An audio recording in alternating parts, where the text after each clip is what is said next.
The goal of this bill is to provide justice to survivors of sexual assault. And what we know from the Department of Defense's own data is that there are about 20,000 sexual assaults, rapes, and unwanted sexual contact every year in the military. And they are just not providing a legal system where justice is possible. For the few who do report, the 2 out of 10 who report, 62% are retaliated against.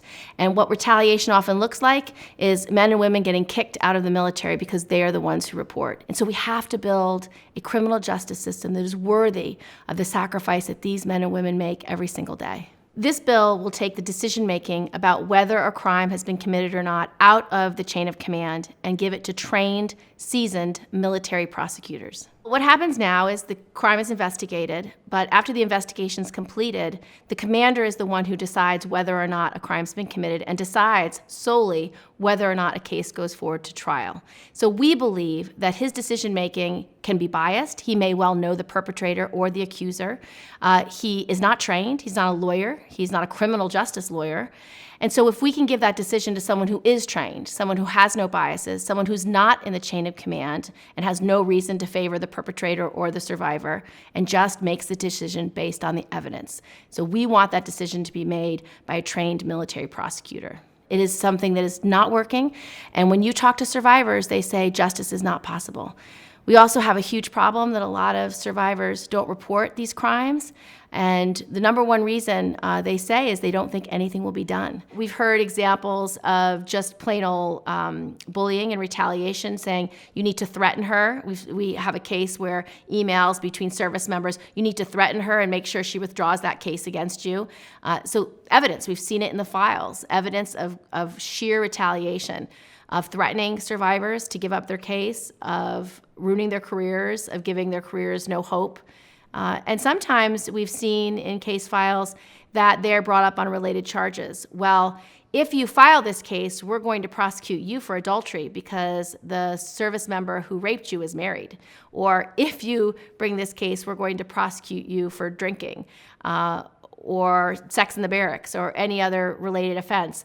And so sometimes those survivors don't want that on their record.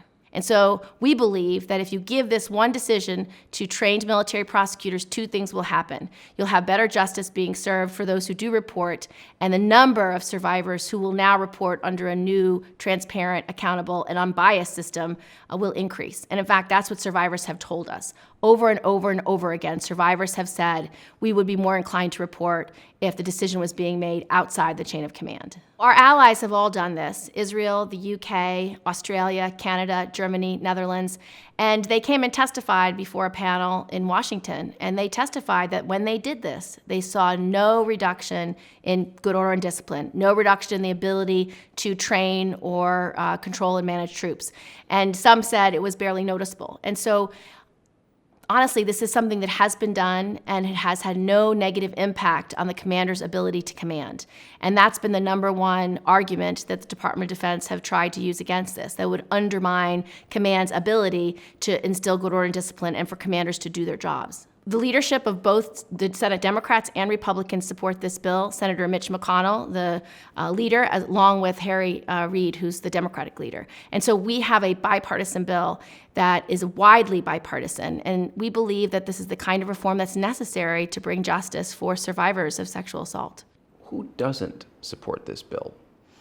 Too many senators don't support this bill, and it's challenging because the military has said since Dick Cheney was the Secretary of Defense over 20 years ago that they have zero tolerance for sexual assault.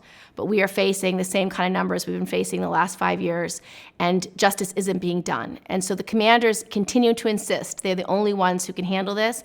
And my view, along with these bipartisan group of senators, believe that we need trained military prosecutors making this decision, that we actually need to professionalize the system so that we can get better results. This is the most common sense reform you could possibly imagine. And because our allies have all done it, and they said there was no diminution in good order and discipline, no diminution in command control, there's no reason not to do it. What is the reason not to do this reform?